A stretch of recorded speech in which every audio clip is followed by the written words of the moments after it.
All right, welcome everybody around the world. Welcome to all my subscribers. I have an interesting video for everybody tonight. I'm going to share some of my theories that I think are pretty well founded, and it's going to open some people's eyes to the Genesis story. So basically, I'm going to cover a few mysterious topics or enigmas here tonight, which are the fact that there's actually two different creation stories given in Genesis, which some people don't know.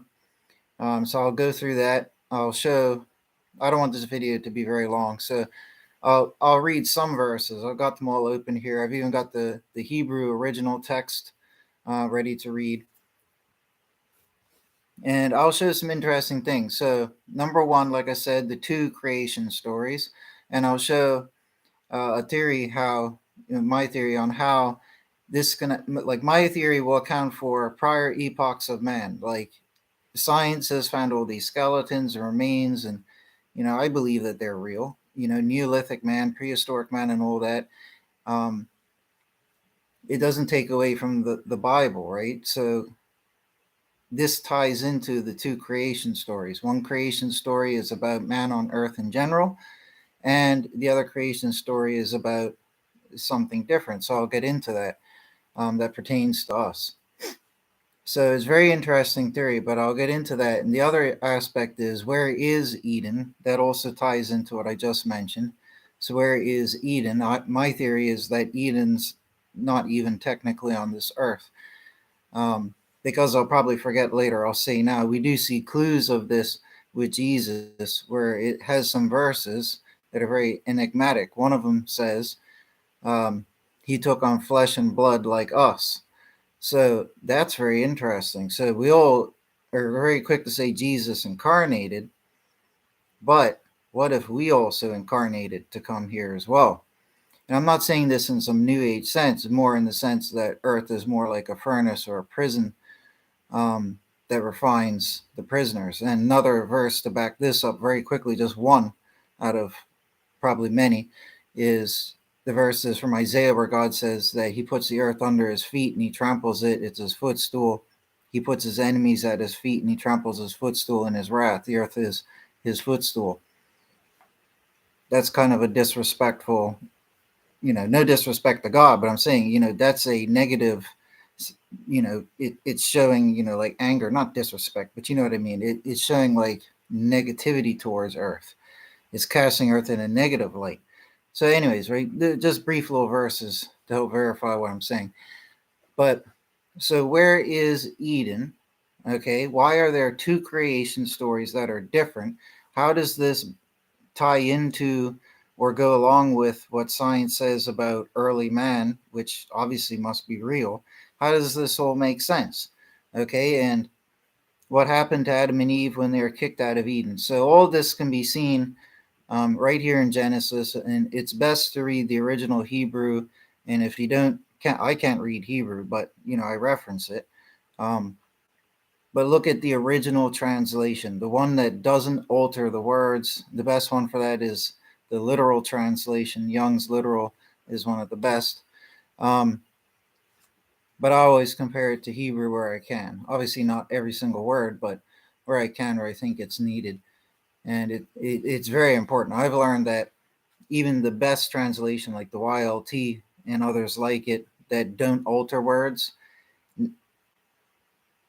1 out of 1,000 times, there are things that just get altered because of English language. Like you can't avoid that. Like there aren't equivalent words across language borders, right? So, when it gets rendered into English to the closest fitting word, it kind of changes the meaning a bit. And that's kind of upsetting. So, but in other translations and versions, they outright just altered things like terribly. So, anyways, right? So, I got the Hebrew open here. I'm going to look at a few key Hebrew words. Um, anyways, oh, and the other thing I want to talk about is something I haven't heard anybody else point out. I've tried searching for it. I can't find anybody from Judaism or Christianity talking about it. And I just proofread over Genesis tonight, the first 3 chapters to make sure. But I'm quite certain now that Adam and Eve actually did the sin that got them kicked out of Eden on the Sabbath, because if you read the order of events in the first three chapters of Genesis, it pretty much says that without argument. So, for example, if we go over to Genesis 1 real quick, okay, and this sets the part in Genesis 1 is the first creation story where it talks about the first one that's presented, anyways, and not saying that it happened first per se, but the first presented creation story, and it goes day by day, right? And it starts off saying, how he creates light and all of that. And at the end of that first day, right, it says, God called the light day, and the darkness he called night, and there is an evening, and there is a morning, day one. That is the pattern that is set. So it gives the description of the day, and then to cap it off, it's the end of the day is where it has that repeating statement, and there is evening, there is morning, day one. Okay. So in the next description, it is, let there be an expanse in the midst of the waters and so forth. And at the end of that one, it says in verse 8, and there is evening, there is morning, a day second. Okay, so that's the pattern that's set. So what that shows, if you trace that all the way up to where man is created, so even reading out stuff for 10 minutes here, which would be on the sixth day, right? So we go all the way down towards the bottom of the chapter. And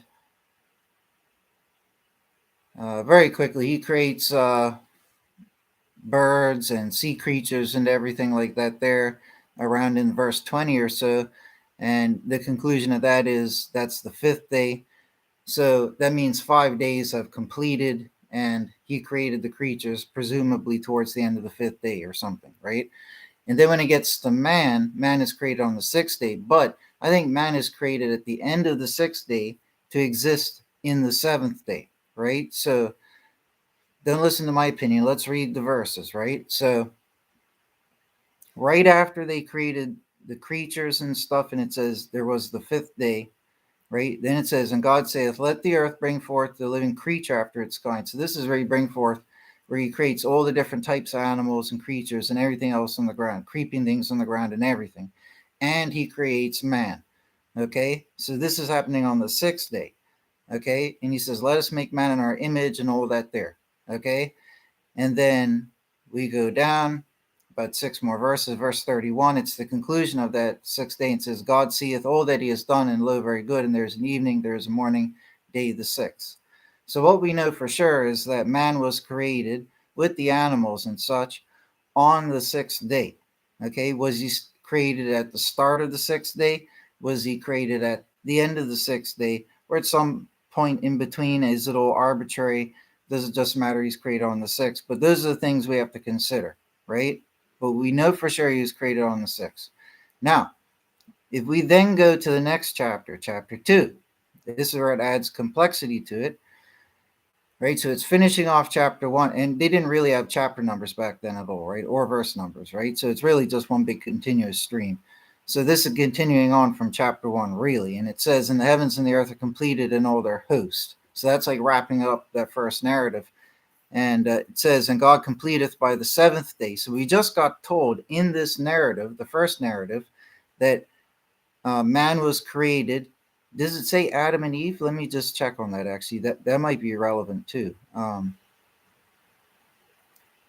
It does not call them Adam and Eve. It just says he prepared man in his image. Okay, male and female, he prepared them. So that's actually interesting to point out as well.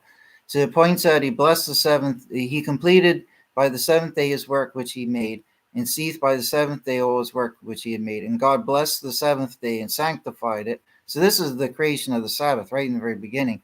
For in it he has ceased from all his work which God has prepared for making. So this is my logic here. God created the Sabbath. It's a great time of rest and celebration, right? And let me go back to where I can see myself. I'm looking at the screen there for so long. So think about this, the very simple logic here, right? God creates the world. He's just been working. He makes man on the sixth day. At what point during the day, we can't say for sure right now, right, in my talk, but on the sixth day. But then we know, that it says he made the seventh day and he stopped all work. So we know it's a time of rest. It's special. It's holy even. It's a time of rejoicing and celebration, relaxation and enjoyment. You know what I mean? That's the whole point of the Sabbath, for God and for everything that he had created. Now, if we get this is my logic here. If we get told that man, it doesn't say Adam and Eve, but that man was created on the sixth day, and then God created the Sabbath and rested, don't you think it's fair to say, if we know that Adam didn't live longer than 1,000 years, okay? My logic, I think, is sound. That man must have been created towards the end or at the end of the sixth day, okay? And technically, when you read the text right after it describes creating man, is that here? Where is it? Let's go back. So the chapter goes up to verse 31, and it's verse 27. It says, God prepared the man in his image. In the image of God, he prepared them, a male and female, he prepared them. And he just tells them, be fruitful and multiply, eat all the trees, and you rule over the animals, type of thing, right? And then, then it says that was the sixth day, right? So, I mean, it's fair to argue. It could be right at the end. But my logic shows, or says, that it must have been at the end, because God would have intended for Adam to then live out his first day as the Sabbath day, whether it be 1,000 years or one literal day, it doesn't really matter, or both, whatever, right? But that would have been God's intention. God's resting. He just created everything. He just finished creating man. It's not like God would create man and then man's going to live 500 years before the day of rest. You follow me? I think it's fair to say that God probably finished creating man and everything right at the very end of that sixth day, so that they could then start existing in that Sabbath, right? In that time of rest, where they wouldn't be working. Remember, their punishment was to work, right? They weren't told about work to start off with. There was no carnivorism either, right? So everything was in a state of enjoyment, happiness, ease, and all that there. That's how it started off, right? But when we get over to chapter 2 here, that was my cat growling. Well, not growling, but groaning.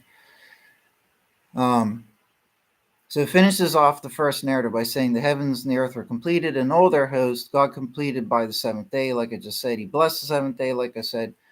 Okay, and then it says in verse 4, it introduces the second narrative. So it doesn't explain why it does this. Most people are oblivious to this, but it does have a completely different second creation story here that contradicts the first one in the order of events, right? So it says in verse 4, these are the births of the heavens and of the earth, and they're being prepared in the day of God's making earth and the heavens. And no shrub of the field is yet on the earth, and no herb of the field yet sprouteth, for God has not rained upon the earth, and a man there is not to serve the ground. So that doesn't fit with the first story. It's out of order, right? So these are obviously, either you say that the Bible's been corrupted, or you acknowledge that there is a logical alternative, which would be that they're two different creation stories, right? So where is it? After all, if somebody's going to make a fraudulent text, which is what a skeptic would allege, then why would they put two contradictory stories right after one another in their opening chapter of the book, right? It makes no sense.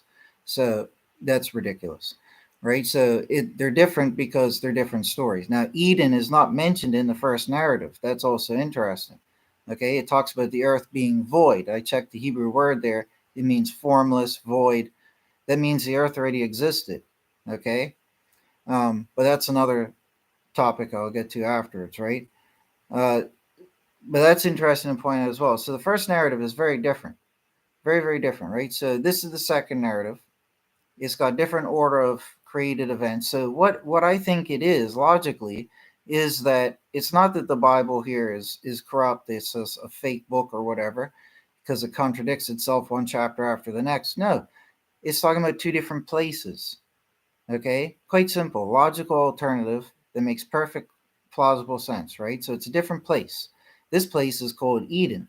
There's no mention of Eden in the first narrative. So it's fair to say they are two different places, right? So anyways, it's got a different order of creation events. And then in verse 7, it says, God formed the man dust from the ground and breathed into his nostrils breath of life, and the man becometh a living creature. And God planteth a garden in Eden. So this is the first time it mentions Eden. No mention of it in the first narrative. So where is Eden? There's no introduction to what Eden is. It just, bam, there's Eden. right? So this must be talking about Eden. So Eden is the place, the setting of the second narrative. Okay, it's a different world. Wherever it is, we don't need to argue about it. If it's somewhere on the earth, inside the earth, on another planet, we don't need to fuss. It's just a different place. Okay, now it says that God planteth a garden in Eden at the east. Now I looked up the Hebrew word there for east, and I do believe I still have it right here. It's kedem, which means front, east, or formerly. So those are its primary definitions. So it doesn't primarily mean east. It could also mean front or formerly. So, and I checked the other instances of the word east being used, and it's similar, right? So you have to understand when east is an English word, right? In ancient languages, they meant different things. Words had multiple definitions, and all those type of things get lost over time and watered down with various translations and language changes, right? So in the east, we could see it could also mean in the front, right? Or at the front. So, anyways, right? Just pointing that out. It says, and God, without arguing about where it is, right? It says, and God planteth a garden in Eden. So this is definitely a different place and arguably a different world than the first one.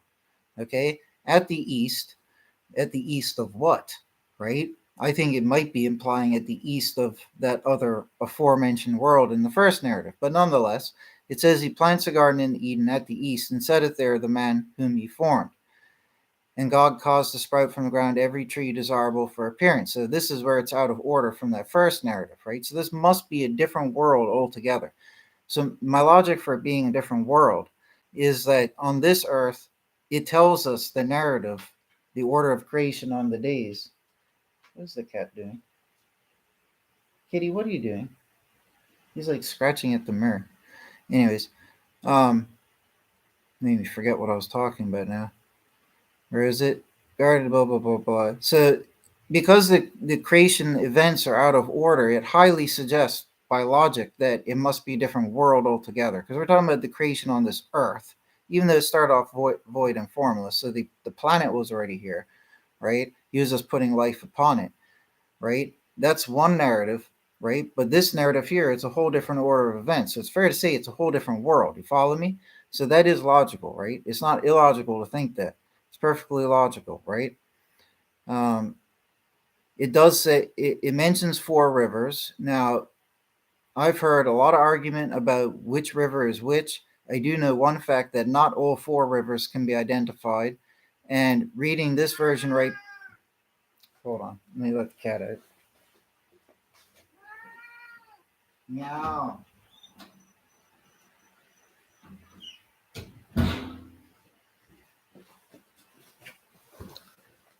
Right?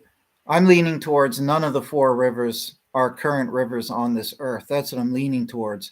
But even if there are rivers on this earth that had these ancient names, one or two of them, it doesn't take away from the fact that they could be names that exist on an elsewhere world that were used here because of God's and his angels' interaction on this earth, right? So, you know what I mean? But nonetheless, just like you have a heavenly Jerusalem and earthly Jerusalem and all that, right?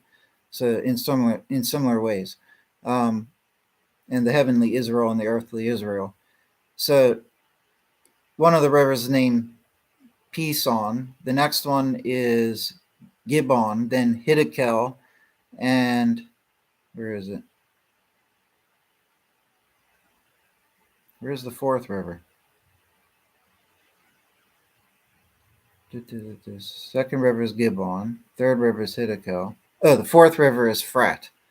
Okay, so my point is very well this could be a different world. Even if one or two of these river names, some historians could argue, oh, these were ancient names of Euphrates or Tigris River or whatever it is. That doesn't take away from the fact that these names could have been borrowed and used, and they could just be, you know what I mean? That occurs, right? There's lots of places around the world right now that have the exact same name, right? So that same thing, but on that other level, right? A good example, like I said, is heavenly Jerusalem, earthly Jerusalem, heavenly Israel, earthly Israel, right?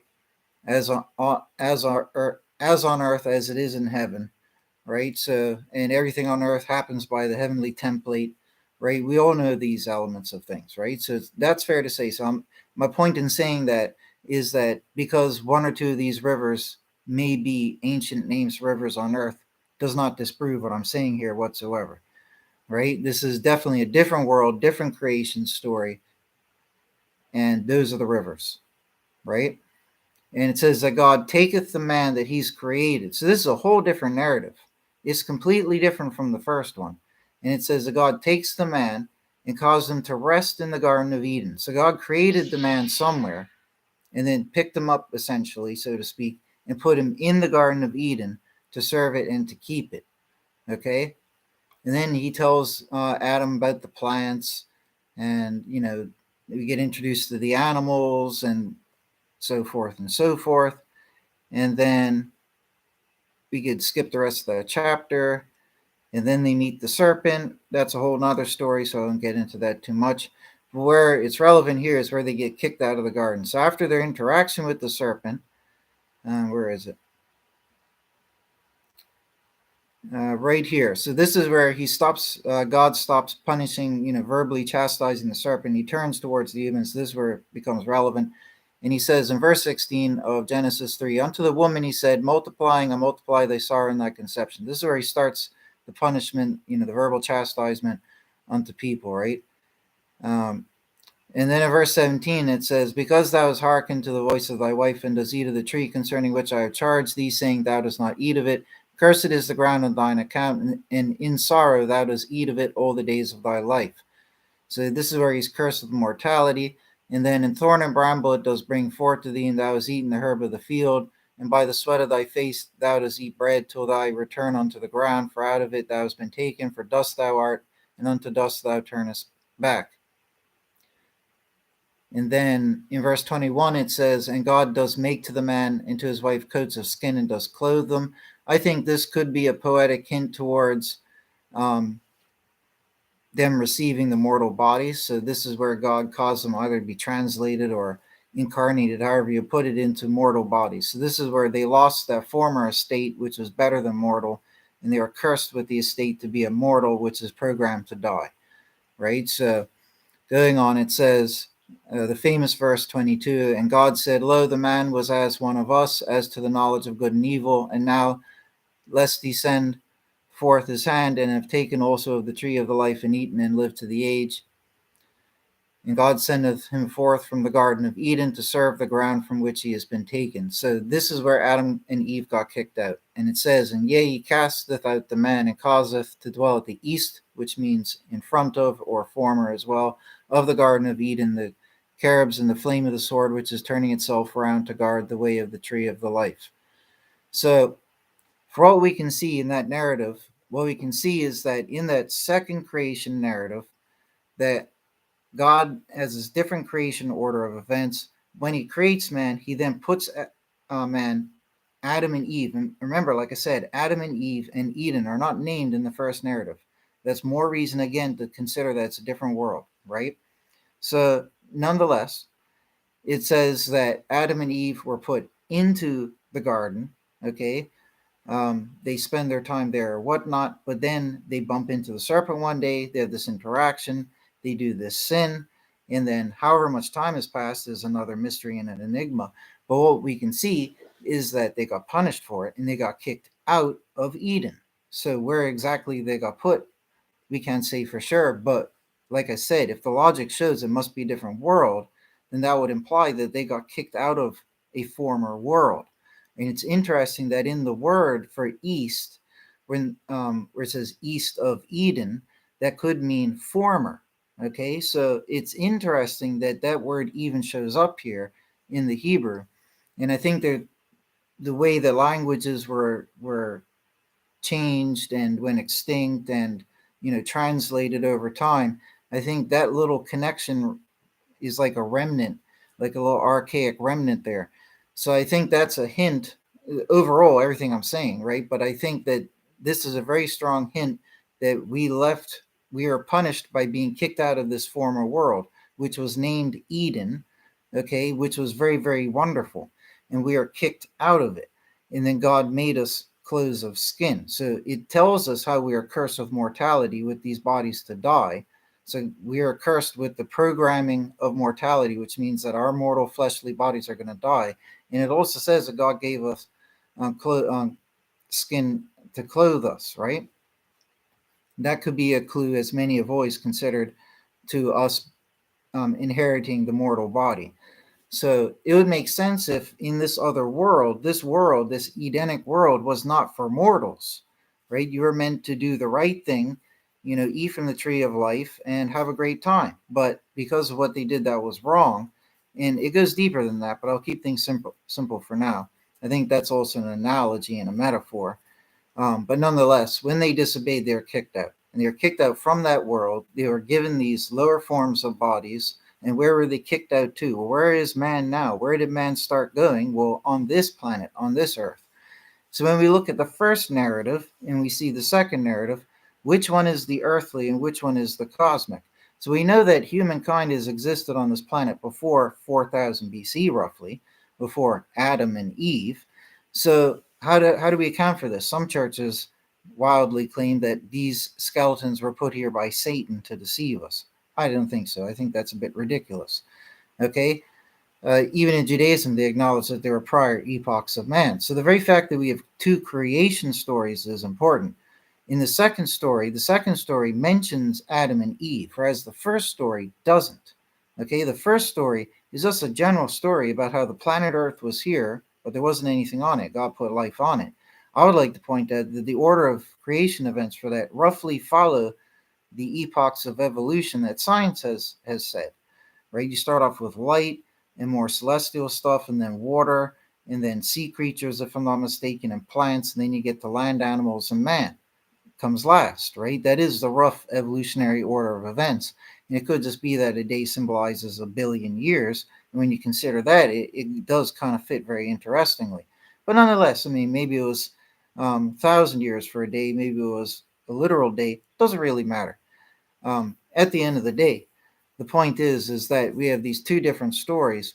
And in the first one, it's just a general narrative about God creating things. It ends up with man being on the earth. There's no mention about Adam and Eve. So Adam and Eve weren't part of that first creation story. So it's fair to say that the first narrative could be a general narrative about God putting life on this planet. So that instead of God giving us Bibles for all the other, consider that the Bible accounts for a couple thousand years of human time, right? Maybe 5 or 6,000, right? The Bible narrative is much shorter. It's only about 4,000, right? But you get my point. There's been people going back till Neolithic times and all that there. We would have a few Bibles. All of that history is irrelevant to us. Even archaic biblical history is, some say, irrelevant to us today. Those are such different times. But my point is that instead of God boring us with 10,000 pages of archaic human history and all that stuff, he just summed it up as this very first narrative. Hey, I put life on this earth. I put mankind on this earth. Boom. You got that first little introduction. Now I'm going to give you the story about Adam and Eve, how you all got here. Okay, and this is where it gets interesting because I think this cosmic story is it's a literal story about Adam and Eve, okay, people named Adam and Eve, but also at the same time, I think it serves as this cosmic story, which shows our true cosmic ancestry. Okay, like I said, it's revealed in that hint where it says that Jesus took on flesh and blood like we did. Okay, now think about this: if Jesus was supposed to become like us in all ways, right? To lower himself down to us in all ways. Wouldn't that be interesting if by him incarnating as a mortal, that was even more so what we went through? You know what I mean? And subjecting himself to every last drop of what we went through, that just takes it even deeper.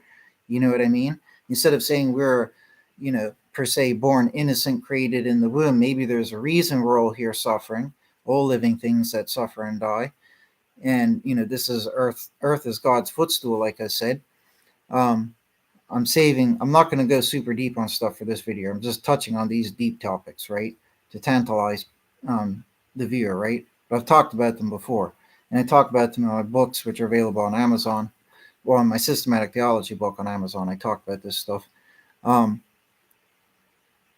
But the logic alone, without going super deep, the logic alone fits with this framework, right? If we've been kicked out of another world because of disobedience, if Adam and Eve were, it could be an analogy. I think fair enough to consider that it could be an analogy for us. Not taking away that there was an original Adam and Eve that were put here, okay? Whether a hypothetical or a literal, arbitrary, whatever, Adam and Eve could very well be. There was a first, and they would have been the progenitors, and they would have been the Adam and Eve. So, not technically, but actually, there always would logically, therefore, be, if you can follow my philosophy here, there always would logically be an Adam and Eve. Okay? So, you follow me? So, there's no real argument here. So, there always was a first one, an Adam and Eve, even in the sense, like I'm saying, that it is a metaphor, an analogy for our cosmic origin on a former world, right? So the Adam and Eve had their first original Adam and Eve. However, at the same time, the story, this second narrative, is our cosmic origin story. It's showing us as Adams and Eves, as sons of Adam and Eve, as those made in the image of God and all that. We once lived in Eden, but because of disobedience, like the Adam and Eve, we are kicked out of that world. We are sent here as punishment. This is a very interesting theory to consider. It would account for a lot of terrible things that happen in this world. It would account for God's absence from this world, account for all these mysterious statements in the Bible, like why God says the earth is his footstool. He puts his enemies at his footstool, right? That implies that everybody at his footstool are his enemies, right? So, and very interesting to consider. So, anyways, my point is that when we read the verses, we can see evidence for all of this. And we don't see much evidence for the general commonly accepted theory, which is, oh, there's just one creation story. Um, the second creation story details about Adam and Eve and the story of the rib. The first creation story doesn't mention that at all. So, what I'm getting to, there's two things that it could be. There could just be the overall primal cosmic origin story. We all came from a better place. And if you think about it, it makes more sense that if God did create beings, brand new and innocent, that they wouldn't be subjected to a world of suffering and death like we are. We would like to think that children born with deformities or in terrible circumstances and all the terrible woe that happens in this earth, you would like to think that a loving, righteous God, and I give him the credit, I think that he would create innocent things. When things are new life, new created, they're in a wonderful place. But when their crimes stack up there, or if they do something bad, which would be symbolized by that, like the story says, when they disobey, then they're kicked out. Okay, and God would have his own science and framework on how he does that, his own legal system and how he deals with that and expels people or allows people in and allows some to the tree of life who are obedient and those who are disobedient yet denied the tree of life and get cursed with mortality and come down to prison worlds like here. Okay, so that's the overall theory, right? I think that fits well with everything. It accounts for a lot of things.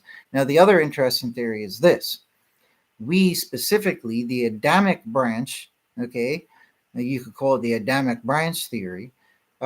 It's possible, but it could be that if you look back at human history, the ancient humans on this earth were very different from, say, the biblical lineage. The biblical lineage, who came from Adam, okay, were a lineage of righteous patriarchs. Now, this is just a theory. I'm not saying I believe this. I'm throwing it out there because it's possible, right? And it's interesting. So, what if for the hundreds of thousands or tens of thousands of years, we had the natural God given evolution of early man on this planet, and we had the Neolithic and prehistoric peoples on this planet all doing their thing.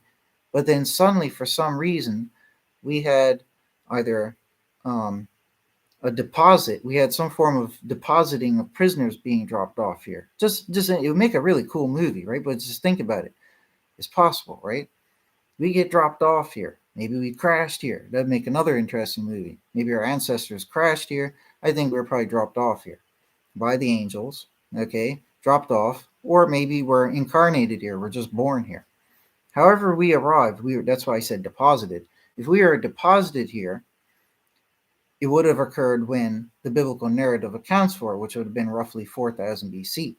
So this is interesting. Because Genesis, starting with the second narrative, starts giving us numbers to take a biblical chronology that blends into our actual modern, currently followed timeline, that puts it on our current timeline. So that's why I'm mentioning the second theory, because what if we're part of this group of what if we, this current epoch of man from Adam, were dropped off here or incarnated, we're born here, if so to speak, through Adam, by Adam, you know what I mean, starting in 4000 BC. Okay, we're all born in our own times and all that, or maybe all at once, right? But however it happened, F4000 BC. Now, that would be the more biblical lineage, we're coming from Eden type thing. Everybody else on the earth is the people who've been on the earth for a while doing their thing. This is an interesting theory. It'd be like people who just showed up out of nowhere. And this would be interesting to consider when it talks about Adam and Eve and their children getting children. How would the children of Adam and Eve get wives and such, right? How is this possible? I was explaining this to a viewer the other day. God forbids incest. He has always forbidden it. Even with Cain, they challenged me to find the earliest example. It is with Noah. Okay, the earliest form of that in the Bible is the story of Noah, and it doesn't even mention what happened. It only alludes that it was something very minor, but along those lines. And because of that, the whole lineage of Canaan was cursed. That's a pretty severe punishment. Okay. Now, which it also only makes sense in light of the theory framework that I'm presenting, but nonetheless, I won't go that deep for this video here. But we can see that it's always been punished, right? And it's definitely specified in the law that it's forbidden later on in the Tanakh. So if we know that with all common sense, God would never allow that, and that he made Adam and Eve, they weren't brother and sister anyways to start with, right? He made them husband and wife, right? So he made them compatible, right? God's not going to, whoops, I made a mistake. I made a brother and a sister. Whoops. No, God's not going to do that. So he made kosher husband and wife, right? Who did their children get their spouses from? Right? The early ones. How did they get spouses? Well, there were people in the earth. Science has told us this. Okay, we can all see the fossils, the remains, go to the history museums and see them. They're not fake. They're not from Satan. It's real. That they were people who were on the earth. Okay, when Cain and Abel died. When Cain got expelled, he was expelled out and wandered out through the lands. He went off building cities and all that. Do you think he built cities to himself? You know what I mean? No, because there's people out there. Okay, so, and it also explains the ancient giants who are said to be in the lands before the people, and accounts for Genesis 6:4. So if you think about this theory that we showed up in this pocket with Adam, is very interesting to consider. I mean, if you believe the Bible, technically that is the case because of the numbers, like I said, in 4000 BC. But it's kind of cool because we're like newcomers on the block. But that could actually be what it is. I mean, that could bona fide be what it is. It probably is what it is. That's probably what I should get with. I probably didn't realize it because I'm sitting there talking, narrating this video. But because the first case I gave was an overall framework, right? Like the overall cosmic way of how it works. And this one, it was the second theory, like I said, how we showed up here, right? So it's just the way I worded it. But at the end of the day, we did turn up. That's when our lineage line for births, incarnations, whatever, started with our Adam in 4000 BC. But the earth itself, this is a good way to put it, but the earth itself, this earth, had its own line of Adams, of humans, going all the way back from the first narrative story. Aha, you see? And why would this be? There's no contradiction with what I said. It's because we all came from an Edenic origin. But when God creates new things, he'll put them in a good place. And if you mess up there, he'll kick you out, make you learn a lesson, then you can come back. Right? That's how it works. That makes sense. Rather than God forsaking everybody into a terrible place, abandoning us, never appearing to us, and neglecting us, so it seems, you know what I mean? Being absent from us, I should say, not neglecting. And, all this mystery and confusion and why all this, when the theory that I'm presenting makes perfect sense. And the Bible does have these two stories, which would seem to allege that we did come from a prior world. So it's very interesting stuff to consider. And the other thing is, when they are kicked out of Eden, it says that there are these great cherubim guarding the entrance. and a great flaming sword. Now, where do you see such in the earth? You don't see such anywhere on planet Earth. Thank you. So, and I'll just throw this one out there. I mean, what if? I'm just saying, what if? I'm not saying there is. I'm not saying that I believe this, right? But is Earth east of Venus?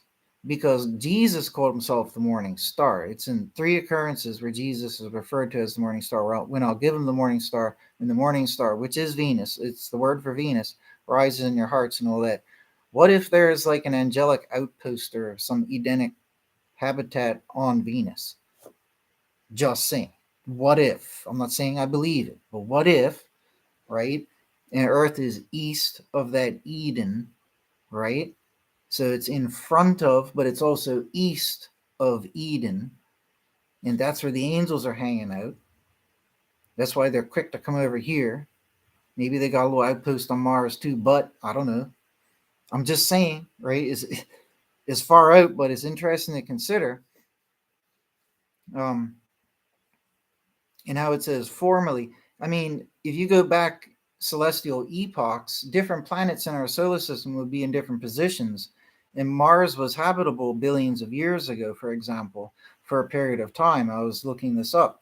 Different planets would have been, and obviously Jupiter wouldn't be, right? But terrestrial planets could have been viable at different times. Now, I can't remember offhand if Venus is a terrestrial planet. I think it is. I think it's just too hot right now.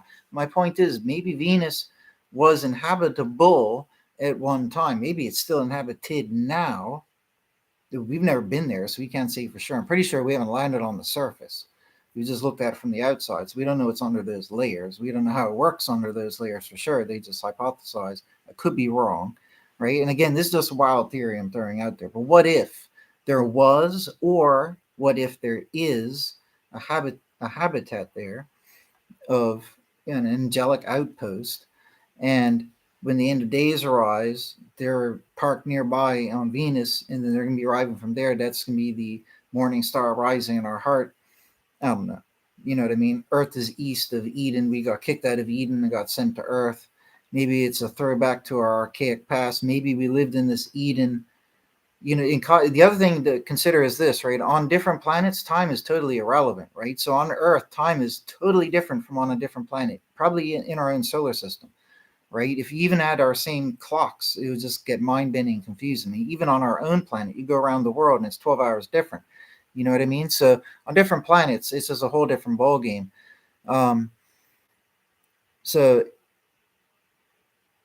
and if you're talking about, say, for example, billions of, I can't remember how long ago you had to go back for Venus to be inhabitable. It could have been hundreds of millions or hundreds of billion. No, it can't be hundreds of billions. I think one of the two planets was way off in the past, and one of them was a lot more recent. So one of the two, Mars or Venus, was billions, and the other was like hundreds of millions. The more recent one, I got excited about. I was like, oh wow, that recent it was inhabitable, but it was only inhabitable for like a few million years or something silly. So the prospect of a civilization being able to crop up there with livable temperatures and all that would have been a very short time frame. Things couldn't evolve, but things could have made habitats there. You know what I mean? And maybe if the temperature of the planet's 1,000 degrees, all they got to do is make a habitat that can resist 1,000 degrees, and then boom, they're good to go. I don't know. I'm just saying it's not impossible, right? If we haven't landed on Venus, what can we say is there? But these are just wild theories I'm throwing out there. But in either case, we definitely came from a different world. And it would just make sense to me that we are made on this wonderful world. And in our own times, maybe we have a level, we have like a card, so to speak, hypothetically, arbitrarily, that counts up our criminal score. And if we reach a certain level, whether 1,000 tiny things or one big bad thing, however it works, we reach a certain level and it's like, nope, you got to get out of here. And there could be an intermediate zone where you go into quarantine. And it's like, okay, you're about to get kicked out of this world and blah, blah, blah. If you can try and reform now, we'll let you back in before you're kicked out. There could be a system like that in place. I think that families are grouped together in this intermediary period so that families can, be together and be born together. Because I think I believe in soulmates and families being, soulmates and all that as well, across all time, space, and matter, and all of that. So that's a very simple, logical, plausible, down to earth way it could actually work.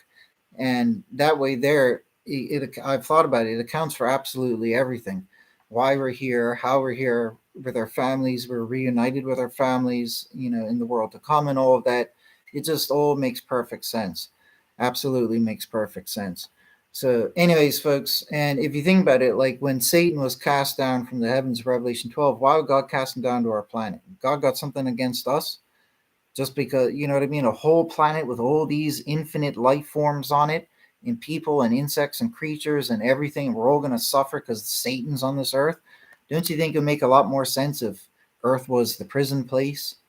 You know what I mean? In the prison that Satan was going to, because that was his locale.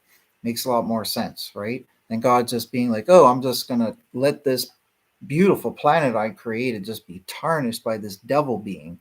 You know what I mean? When he had no place here to start with. No, I think that makes a lot more sense. So that's where he puts his enemies, right? what is what this is good. God just inspired me. Yeah, I didn't even think of this myself. Satan's name is the adversary. What is an adversary but an enemy? I put my enemies at my footstool. I put my adversaries at my footstool. The earth is my footstool. And Satan, the adversary, the enemy, was cast down to the earth's footstool. So there you go, right? Where we are. So, anyways, take care, folks. Oh, really? It does? Ah. I mean, they could have things like floating cities. You know what I mean? They could just have, like, if what you're saying is true, they could just have a big floating city parked up there or something. Or like I said, I mean, a lot of metals and crystals can resist high temperatures. Maybe they just build some form of high technological structure like a dome that could just survive the high temperatures or something. That's possible too. Or as like some type of cooling effect where they just float around in these cities that are mobile and go to the safe zones all the time. That's possible too. Um, so, anyways, I've taken enough time for this video. It went long, and I always say I don't want a long video, and it went too long. So it was fun talking about this stuff, though. But at the end of the day, there you go, folks. God bless you all. Take care. Thank you all for coming by.